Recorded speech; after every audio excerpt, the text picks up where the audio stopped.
You ask Tiger to solve. This deals with linear equations with one unknown. The final result is x equals 16. Let's solve it step by step.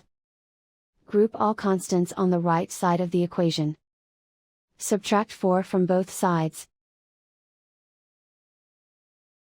Group like terms.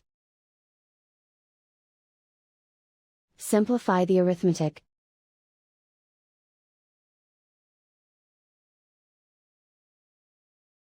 Isolate the x. Multiply both sides by inverse fraction 2 over 1.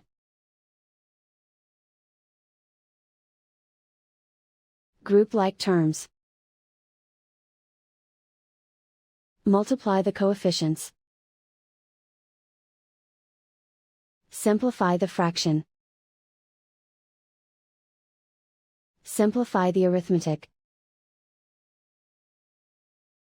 And so the final result is x equals 16.